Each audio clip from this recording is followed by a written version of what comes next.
Hello and welcome guys. So guys, मेरा नाम है ऋतिक और आप देख रहे हो डेली लीडर्स चैनल। तो गाइस, कैसे हो आप सब? आई होप आप सब अच्छे होंगे। तो गाइस, जैसा कि आप सब जानते हो, कंपनी लॉ की यूनिट 3 आपकी डायरेक्टर्स के ऊपर चली हुई है। जब उसमें हमने काफ़ी तरह के डायरेक्टर्स के बारे में बात कर चुके हैं, टाइप्स ऑफ डायरेक्टर्स के ऊपर। पिछली वीडियो में हमने 4 तरह के डायरेक्टर ऐसे करे थे: additional director, alternate director, nominee director और कैजुअल वैकेंसी डायरेक्टर। हमने पिछली वीडियो में इन सब चीज़ों के बारे में बात की थी फुल डिटेल के साथ। इसके नोट्स भी आपको प्रोवाइड हो गए होंगे।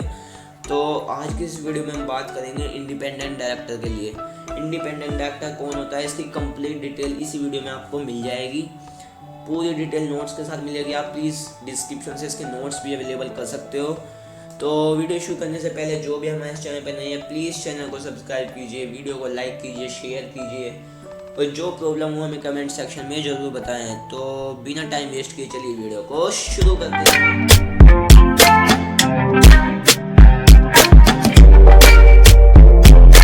इंडिपेंडेंट डायरेक्टर को लेके कंप्लीट वीडियो मिलेगी आपको। ये देखिए, एग्जाम के पॉइंट ऑफ व्यू से काफ़ी इंपॉर्टेंट पॉइंट है। इंडिपेंडेंट डायरेक्टर अक्सर एग्जाम में पूछे जाता है। तो इंडिपेंडेंट डायरेक्टर आखिरकार होता कौन है, सबसे पहले बात यही करते हैं भाई। इंडिपेंडेंट डायरेक्टर होता कौन है? Independent director means a director other than the managing director, whole time director और नॉमिनी डायरेक्टर। भाई, हमने काफ़ी वीडियो में इसके बारे में डिस्कस कर चुके हैं कि भाई होल टाइम डायरेक्टर और नॉमिनी डायरेक्टर वगैरह क्या होते हैं। तो जिन्होंने वो वीडियो नहीं देखी है, प्लीज़ पिछली वीडियो देख लीजिए जाके।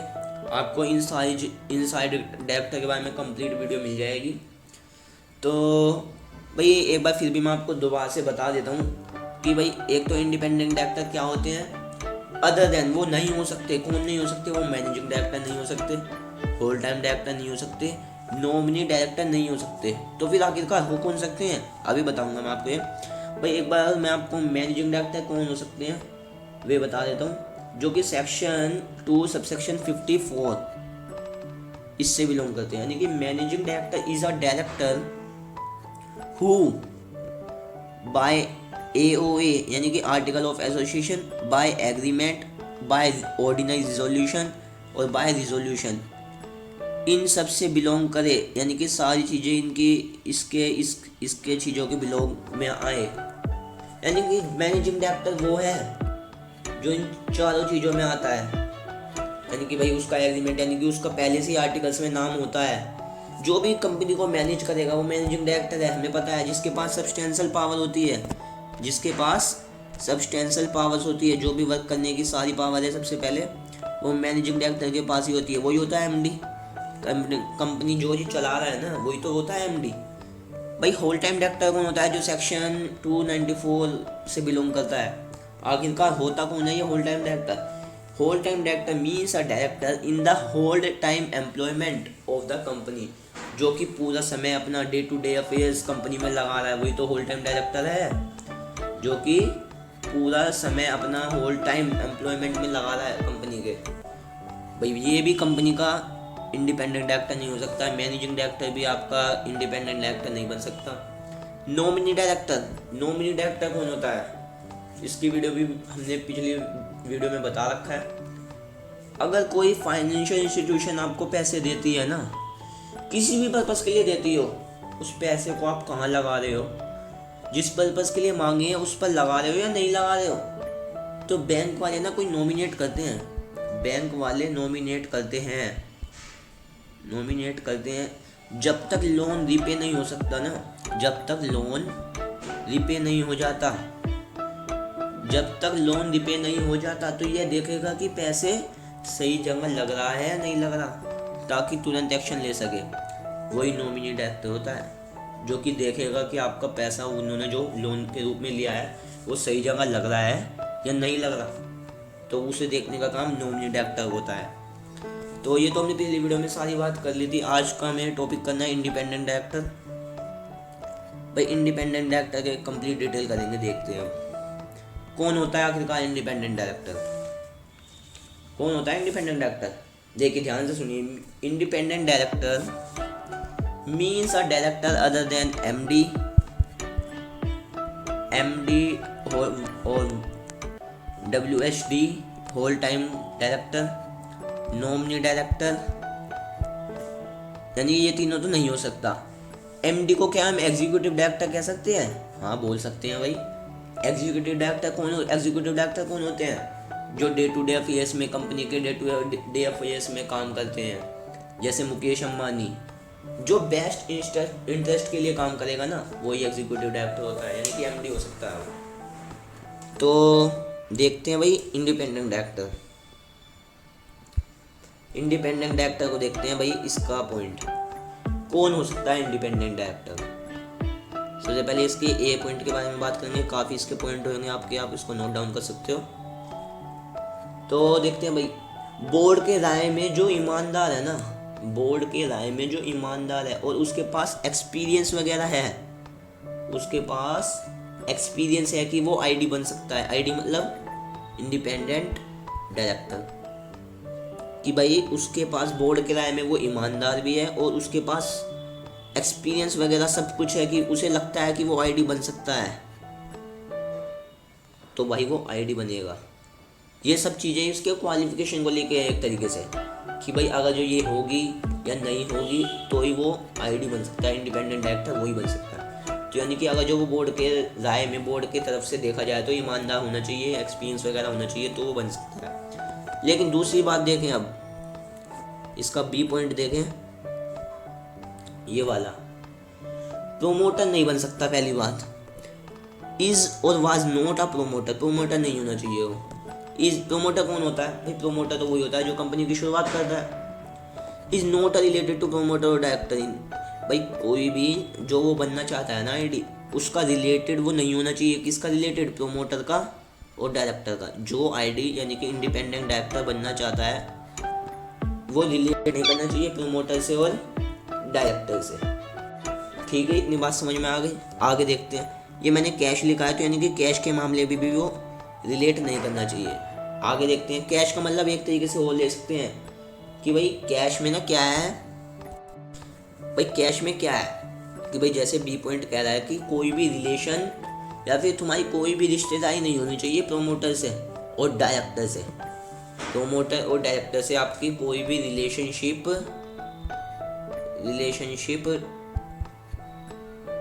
नहीं होनी चाहिए। रिलेशनशिप कोई नहीं होनी चाहिए आपकी प्रोमोटर और डायरेक्टर के साथ। तो ये कैश लिखा है ना मैंने, ये कैश का क्या मतलब है? ये कैश है, ना तो एसोसिएट कंपनी में, ना होल्डिंग, ना सब्सिडियरी कंपनी में रिलेटेड होनी चाहिए आपका। अब ये क्या होती है, कौन सी कंपनी होती है? Associate company, holding company, subsidiary company, कौन सी कंपनी होती है? इसके बारे में हमने वीडियो ऑलरेडी बना रखी है आपके टाइप्स ऑफ कंपनीज में, तो प्लीज़ जाके वो रेफर कीजिए, आपको कंप्लीट डिटेल इनकी मिल जाएगी। तो आगे बात करते हैं हम इसके सी पॉइंट की, कि भाई कौन इंडिपेंडेंट डायरेक्टर बन सकता है। इसकी बात करते हैं अब हम सी पॉइंट की। भाई हमारा सी पॉइंट कहता है नो पेक्यूनियरी रिलेशनशिप। पेक्यूनियरी रिलेशनशिप, भाई पेक्यूनियरी कौन होता है, क्या होता है? यानी कि पैसे से संबंधित कोई रिश्ता नहीं होना चाहिए। क्या रिलेशन कुछ नहीं होना चाहिए किससे? जो भी हमारा मनी से रिलेटेड है ना, उससे संबंधित रिलेशनशिप नहीं होनी चाहिए। भाई क्या कह रहे हो? भाई पैसे से संबंधित होनी चाहिए। भाई जो भी कंपनी में मीटिंग वगैरह होगी, भाई उसके तो पैसे लेगा ही वो, जो इंडिपेंडेंट डायरेक्टर बनना चाहता है उसके तो अपने पैसे लेगा ही वो। देखिए एक बात सुनिए, किसी रेम्यूनरेशन को छोड़कर, क्या लिखा है यहाँ पे? Other than remuneration as a director, ये लिखा है ना। यानी कि किसी रेम्यूनरेशन को छोड़कर इसके अलावा कोई भी मीटिंग के हो तो पैसे ले सकते हैं। यानी कि रेम्यूनरेशन का मतलब है कि भाई वो मीटिंग वगैरह हो तो पैसे ले गई, यानी कि इसके अलावा जो रेम्यूनरेशन को छोड़कर है ना रिश्ता, इसके अलावा जो नहीं होना चाहिए। भाई रेम्यूनरेशन तो हो सकती है, लेकिन इसको छोड़कर इसके अलावा कोई रिश्ता नहीं होना चाहिए। और पैसों से जो भी ट्रांजैक्शन वगैरह होगी इसके अलावा नहीं होनी चाहिए, रेम्यूनरेशन के अलावा।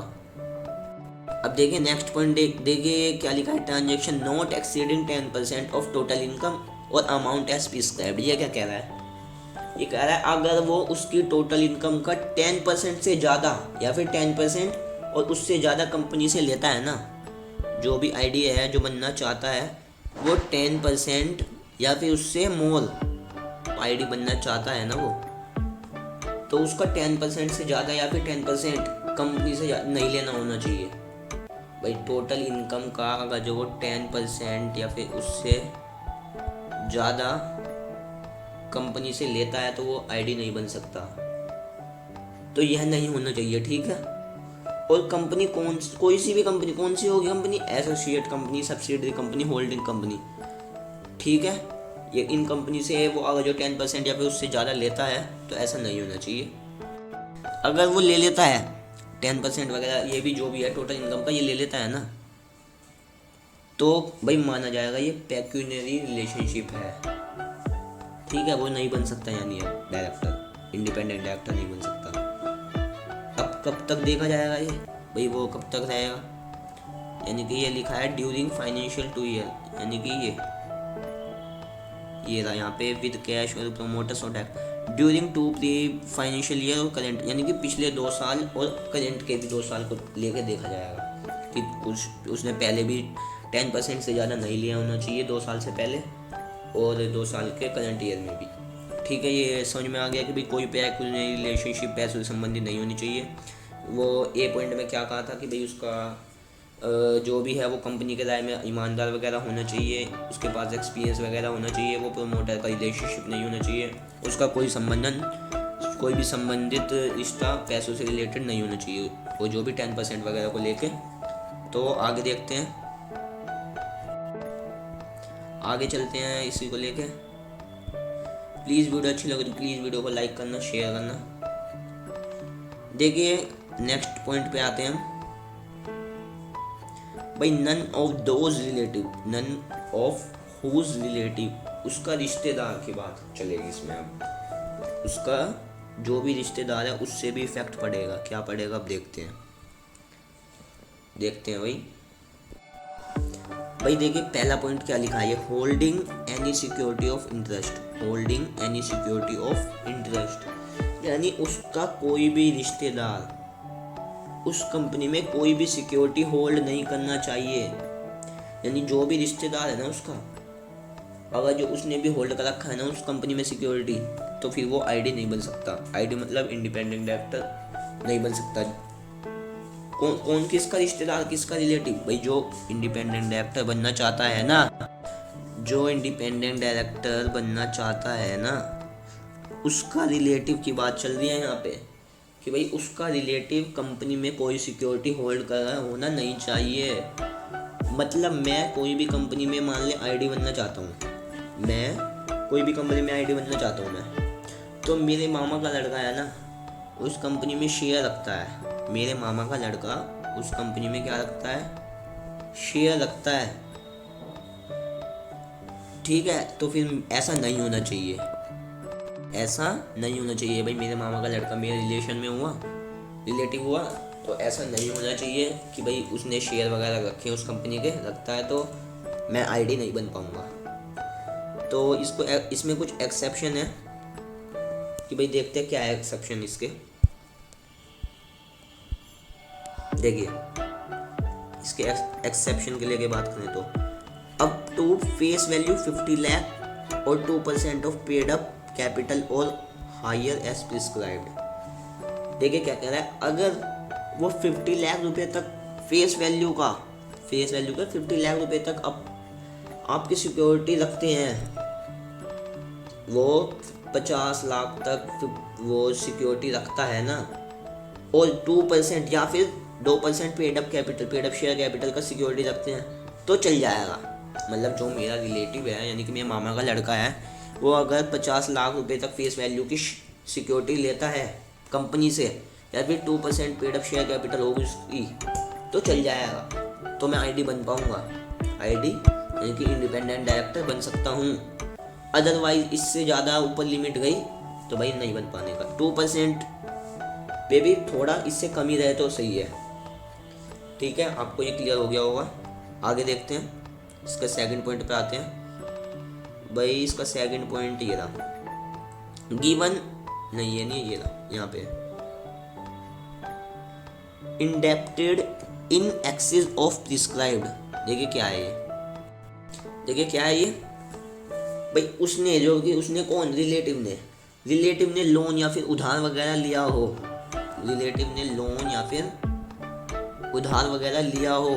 अगर कंपनी में लोन लिया है ना उसने, अगर कंपनी में मान लिया कि लोन लेना होता है 10 लाख पे प्रिस्क्राइब्ड रखा गया है, कंपनी ने लोन पर 10 लाख रुपए प्रिस्क्राइब्ड कर रखा है, मामा के लड़के ने 10 लाख रुपए ही, वो जो 10 लाख है वही उधार लिए हैं। ये जो 10 लाख मान लिया कि 10 लाख प्रिस्क्राइब्ड है कंपनी पे, और मामा के लड़के ने ये 10 लाख ही ले लिए उधार के रूप में, तो चल जाएगा, क्योंकि भाई 10 लाख तो प्रिस्क्राइब्ड है ना, तो आईडी में बन सकता हूँ। लेकिन प्रिस्क्राइब्ड तो 10 लाख है, और जो वो मामा का लड़का था उसने ले लिए 11 लाख ले लिए उसने, तो भाई उसकी वजह से दिक्कत किसे आएगी, मेरे को। फिर मैं डायरेक्टर आईडी यानी कि इंडिपेंडेंट डायरेक्टर नहीं बन पाने का मैं इंडिपेंडेंट डायरेक्टर, ठीक है। यानी जितना अमाउंट प्रिस्क्राइब्ड है ना, उतना अगर जो वो लेता है ना मेरे रिलेटिव, तो चल जाएगा। अगर जो उससे ज़्यादा लेगा, यानी कि 11 लाख ले लिया उसने, तो वो नहीं चलने वाला, फिर मेरे को दिक्कत आ जाएगी। आगे देखते हैं भाई, इसका थर्ड पॉइंट देखते हैं। देखिए थर्ड पॉइंट क्या है इसका, गिवन अ गारंटी और प्रोवाइडेड एनी सिक्योरिटी। ये रहा, इसके थर्ड पॉइंट पे बात करते हैं। भाई मेरा रिलेटिव, भाई यहाँ पे सारी रिलेटिव से बात हो रही है कि भाई रिलेटिव से हमें भी दिक्कत हो जाएगी जो आईडी बनना चाहता है। यानी कि थर्ड पॉइंट को बात करें, भाई मान लिया मेरा रिलेटिव कंपनी को गारंटी नहीं देना होना चाहिए। मतलब अगर मेरे मामा के लड़के के दोस्त को कंपनी ने 15 लाख रुपए तक का लोन दिया है, मेरे मामा के लड़के के दोस्त को कंपनी ने 15 लाख रुपए तक का लोन दिया या फिर उधार दिया है, और मेरे मामा का लड़का है ना वो गारंटर बना हुआ है, मेरे मामा का लड़का वो गारंटर बना हुआ है। भाई वो कह रहा है कि मैं दिलाऊंगा पैसे, यानी कि उसने गारंटी ले रखी है मेरे मामा के लड़के ने, तो यह नहीं होना चाहिए, भाई। गारंटर नहीं होना चाहिए, रिलेटिव भी, किसी का गारंटर नहीं होना चाहिए रिलेटिव। उसकी वजह से दिक्कत किसे पड़ेगी, मेरे को, मैं आईडी नहीं बन पाऊंगा, ठीक है। गारंटर नहीं होना चाहिए। आगे देखते हैं इसको। भाई ये क्या लिखा है, देखिए 2% और मोर ग्रॉस टर्नओवर। अगर जो वो उसका 2% टर्नओवर वगैरह हो टोटल इनकम का, या फिर सिंगल ईयर कॉम्बिनेशन हो सकता है। मतलब भाई जितना उसने लोन लिया है ना, उसकी टोटल इनकम का जो 2% रख लेता है ना, जो 2% से कम है तो आईडी बन जाएगा। लेकिन जो उसकी इनकम है ना, जो उसने लिया है, जो 2% बन रही है ना, यानी कि मान लिया कि 2 करोड़ बन रही है, तो भाई ऐसा नहीं होना चाहिए। यानी कि ये कम्बिनेशन या फिर सिंगली, ये क्या लिखा है भाई, अगर जो ये सारी तीनों चीज़ें मिला के 2 करोड़ हो रहा हो या फिर 2% हो रहा हो, यानी कि 2 करोड़ मान लिया कि भाई 10 लाख की सप्लाई वगैरह कर रहा है, कुछ भी मान लो, तो ऐसा नहीं होना चाहिए कि भाई तीनों को मिला के भी इतना ज़्यादा अमाउंट नहीं होना चाहिए उसके पास टर्नओवर, यानी कि टोटल इनकम का। आगे देखते हैं। वैसे अब फोर्थ पॉइंट को लेके बात करते हैं, क्या है आपको ये है ना प्रॉपर डिटेल क्लियर हो जाएगी अभी फोर्थ पॉइंट पे लेके जब बात करेंगे हम। देखिए फोर्थ पॉइंट को लेके बात करते हैं हम, अदर पेक्यूनियरी ट्रांजैक्शन और रिलेशन। यानी कि ये क्या कह रहा है, और भी जो पेक्यूनियरी रिलेशन ट्रांजैक्शन वगैरह रिलेशन वगैरह जो बचे हैं ना, उनको भी देखा जाएगा। भाई अब कौन सी बच गई, भाई इतने सारे तो हमने रिलेशनशिप पढ़ ली कि भाई इतनी सारी तो देख ली, भाई होल्डिंग वगैरह नहीं होना चाहिए, कोई भी सिक्योरिटी वगैरह, लोन वगैरह नहीं लेना चाहिए, कोई गारंटर वगैरह नहीं होना चाहिए। अब कौन सी बच गई, पेक्यूनियरी रिलेशनशिप। भाई बच गई, देखो अगर कोई सा भी पेक्यूनियरी रिलेशन कंपनी से नहीं होना चाहिए ना, यानी कि मान लिया कि भाई कौन सा, माना मेरा मामा का लड़का है, कंपनी को रॉ मटेरियल सप्लाई करता है, क्या करता है, माना कि मेरा मामा का लड़का कंपनी को रॉ मटेरियल सप्लाई करता है, माना 100 करोड़ के सप्लाई करता है वो, कितने के, 100 करोड़ की सप्लाई करता है वो, उसका 2% और उससे जो भी उसके पास आता है 2%, मान लिया 2% या फिर उससे ज़्यादा, 2% या फिर उससे ज़्यादा मेरे मामा के लड़के के पास आता है। यानी कि 100 करोड़ का सप्लाई करा, 100 करोड़ का 2%, 2 करोड़ कितना हुआ, 2 करोड़ ही हुआ ना। यानी कि वो जो 2 करोड़ है ना, या फिर 2% या फिर उससे ज़्यादा मेरे मामा के लड़के के पास आता है, तो मैं आईडी नहीं बन सकता, मैं आईडी नहीं बन सकता। उनकी वजह से सारी झंझटें मेरे को लेनी होंगी, ठीक है। तो 2% 2 करोड़ होता है। इसमें लिखा है, देखिए 2% लिखा है यहाँ पे कि भाई 2% नहीं होना चाहिए, 2% और उससे ज़्यादा अगर जो टर्नओवर यानी कि उसके पास आएगा तो वो नहीं बन सकता। या फिर ये लिखा है सिंगली और कम्बिनेशन, यानी कि 2 करोड़ ना, या तो इस सिंगल से ही ना हो सप्लाई वगैरह से, या फिर इन तीनों से भी 2 करोड़ यानी कि 2% वगैरह आता है ना, तो भी मैं आईडी नहीं बन सकूँगा, इंडिपेंडेंट डायरेक्टर मैं जब भी नहीं बन सकूँगा, ठीक है।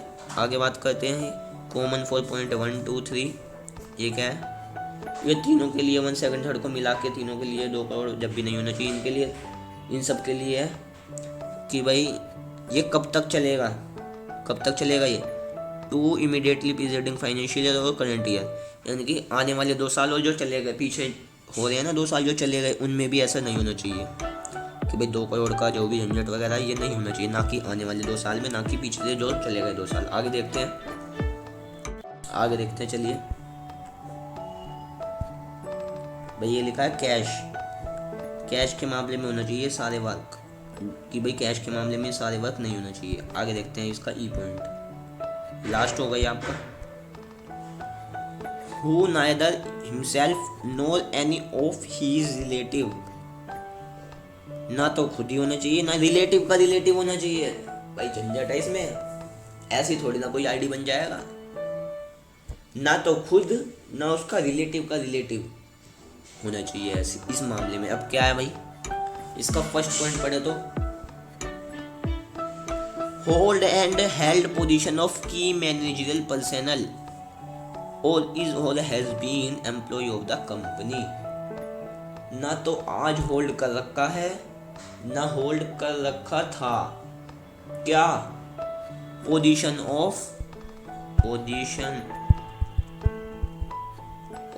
केएमपी यानी कि की मैनेजर पर्सनल। भाई की मैनेजर पर्सनल में क्या होता है, कौन आते हैं इसमें, एमडी, होल टाइम डायरेक्टर यानी कि managing director, whole time director, आप नोट कर लीजिए इनको, यानी कि managing director, whole time director, manager, company के सीईओ, सीएफओ, कंपनी सेक्रेटरी और अदर पर्सन्स, ये सारे बिलोंग करते हैं किससे, की मैनेजर पर्सनल से। आप दोबारा से बोलने की जरूरत तो है नहीं, MD, whole time director, manager, company का सीईओ, सीएफओ, सीएस यानी कंपनी सेक्रेटरी, ये सब की मैनेजर पर्सन में आते हैं। यानी कि मैंने क्या बोला, ना तो होल्ड आज कर रखा है ना होल्ड कर रखा था, क्या, पोजीशन ऑफ केएमपी, ठीक है। तो कौन नहीं होना चाहिए होल्ड पर, ना तो खुद ही होना चाहिए ना रिलेटिव ही होना चाहिए। रिलेटिव कब देखना है, कब देखना है रिलेटिव, देखिए ये लिखा है 3 फाइनेंशियल ईयर इमीडिएटली और करेंटली, यानी कि ना तो होल्ड कर रखा हो कि मैनेजर पर्सनल की पोजीशन, ना होल्ड कर रखा था, कब, 3 साल पहले भी और 3 साल आने वाले में भी, ठीक है। तो आगे देखते हैं इनकी पोजीशन, अगर जो उसने होल्ड कर रखी है ना तो पर्सन ने, तो वो आईडी नहीं बन सकता, यानी कि इंडिपेंडेंट डायरेक्टर नहीं बन सकता। अब सेकंड पॉइंट देखते हैं, ये रहा, सेकंड पॉइंट को लेकर बात करेंगे, इज और हैज बीन एन एम्प्लॉय और प्रोप्राइटर और अ पार्टनर। जो आईडी बनना चाह रहा है ना, वो ना उस फर्म का ना तो पार्टनर, ना प्रोप्राइटर और ना एम्प्लॉय होना चाहिए, ना खुद ही होना चाहिए ना रिलेटिव ही होना चाहिए उसका। या तो भाई जो आईडी बनना चाह रहा है ना ही वो प्रोप्राइटर हो फर्म का, ना ही एम्प्लॉय हो, ना पार्टनर हो, और सिर्फ वो खुद ही नहीं उसका रिलेटिव भी नहीं होना चाहिए, ठीक है, जब भी वो आईडी बन सकता है, अगर जो नहीं है तो। अगर जो वो हुआ ना तो आईडी नहीं बन पाएगा वो। तो आगे देखते हैं इसका। भाई फर्म या फिर फर्म का ऑडिटर वगैरह हो, कॉस्ट ऑडिटर वगैरह हो, पीसीएस वगैरह हो ना, तो भी नहीं बन पाएगा वो। इसी फर्म का लिखा है स्पेशली कि इस फर्म का वो प्रोप्राइटर वगैरह नहीं होना चाहिए। इसके बी पॉइंट की बात करें तो हम बी पॉइंट में क्या है, legal consulting firm having transactions of 10% और more of turnover of such firm. अगर उस फर्म का 10% से कम टर्नओवर कंपनी से आता है, कंपनी से आता है कितना, 10% से कम, या तो मैं रिलेटिव या फिर पार्टनर एम्प्लॉय है तो चलेगा। भाई पार्टनर वगैरह जो भी है, अगर जो फर्म के पास 10% से कम आ रहा है ना कंपनी से, और वो रिलेटिव या फिर पार्टनर या फिर एम्प्लॉय है तो चलेगा, तो चल जाएगा कि भाई अगर जो 10% से कम उसके पास आ रहा है फर्म कंपनी से फर्म के पास, तो चल जाएगा, चाहे वो पार्टनर हो चाहे ना हो, चाहे एम्प्लॉय हो चाहे ना हो, चाहे प्रोप्राइटर हो चाहे ना हो, तो चल जाएगा। लेकिन अगर जो 10% से ऊपर एक्सीड हो गया ना तो नहीं चलेगा वो। ठीक है, आईडी ऐसी थोड़ी ना बन सकता कोई, भाई पावर चाहिए उसके लिए। और सबसे बड़ी बात रिलेटिव का भी देखा जाता है। आगे देखते हैं इसका थर्ड पॉइंट देखते हैं। अब देखिए इसका थर्ड पॉइंट को लेकर क्या बात हो रही है। Hold together with his relative 2% और more of total voting power of company. अगर वो और उसका रिलेटिव दोनों 2% और उससे ज़्यादा टोटल वोटिंग पावर रखते हैं ना, वो और उसका रिलेटिव टोटल वोटिंग पावर 2% से ज़्यादा या फिर 2% रखते हैं ना उस कंपनी में, तो मैं आईडी बन नहीं सकता, मैं इंडिपेंडेंट डायरेक्टर नहीं बन सकता। अगर जो वो और उसका रिलेटिव कोई भी 2% या फिर उससे ज़्यादा वोटिंग पावर रखते हों, टोटल वोटिंग पावर रखते हों, तो भाई आईडी में नहीं बन सकता। इसका फोर्थ पॉइंट देखते हैं। इसमें थर्ड पॉइंट में ज़्यादा कुछ नहीं था, इसके फोर्थ पॉइंट को लेके बात करते हैं। चीफ एग्जीक्यूटिव और director of any NPO receiving 25% और मोर ऑफ इट्स रिसिप्ट। क्या लिखा है ये, ना तो वो और ना उसका रिलेटिव एनपीओ के किसी चीफ एग्जीक्यूटिव ऑफिसर यानी कि सीईओ और डायरेक्टर नहीं होने चाहिए भाई किसी का सीईओ एनपीओ से रिलेटेड जो भी कंपनी वगैरह है, ना तो वो ना उसका रिलेटिव एनपीओ के किसी भी चीफ एग्जीक्यूटिव ऑफिसर और डायरेक्टर नहीं होने चाहिए। यानी जो एनपीओ के पास 25% कंपनी से आ रहा है, क्या आगे बात करें कि ये जो एनपीओ के पास 25% कंपनी से आ रहा है ना, तो आईडी नहीं बन पाओगे आप, आईडी। अगर जो उसके पास एनपीओ से 25% या उससे ज़्यादा आ रहा है ना, तो नहीं बन पाओगे। यही तो सारी दिक्कत है कि भाई रिलेटिव की सारी प्रॉब्लम है। और भाई ये कब तक के लिए होना चाहिए भाई, इसकी भी प्रोमोटर से रिलेटेड वो नहीं होनी चाहिए भाई, और वोटिंग पावर 2% और उससे ज़्यादा नहीं होनी चाहिए, जो भी है ये यहाँ पे मेंशन किया हुआ है। आगे देखते हैं इसको लेके। एफ पॉइंट आता है इसका। भाई एफ पॉइंट में क्या लिखा हुआ है, who possesses such other qualification as may be prescribed. यानी इतना तो है, जो आगे आएगा ना उसको भी देखना होगा। यानी इतनी सारी चीज़ें तो हैं, इतनी क्वालिफिकेशन तो है, जो भी टाइम टू टाइम आगे आती रहेगी ना उनको भी ध्यान में रखना होगा फिर। ठीक है, जब ये आईडी बन सकते हो, नहीं तो भाई मुश्किल बात है आपके लिए आईडी बनना। हर कोई ऐसे ही थोड़ी ना बन जाता आईडी। आई होप आपको ये क्लियर हो रहा होगा। वीडियो अच्छी लग रही हो तो प्लीज़ वीडियो को लाइक करें, शेयर करें, सब्सक्राइब करें चैनल को। तो आगे देखते हैं इसके टर्म्स वगैरह देखेंगे। अब क्वालिफिकेशन, बेसिक क्वालिफिकेशन हो चुकी है इसकी। भाई इसके टर्म्स वगैरह देखते हैं। इसके टर्म वैसे तो ये बिलोंग करते हैं, कौन से टर्म्स कौन से सेक्शन से बिलोंग करते हैं, सेक्शन 149 सब सेक्शन 10 एंड 11। भाई अप टू 5 कॉन्जिक्यूटिव ईयर्स, यानी कि जब एक बार ये बन गया ना इंडिपेंडेंट डायरेक्टर, 5 साल तक कोई नहीं हटा पाएगा इसको, 5 साल तक रहेगा ये। एलिजिबल फॉर रीअपॉइंटमेंट, ये रीअपॉइंटमेंट के लिए भी एलिजिबल है।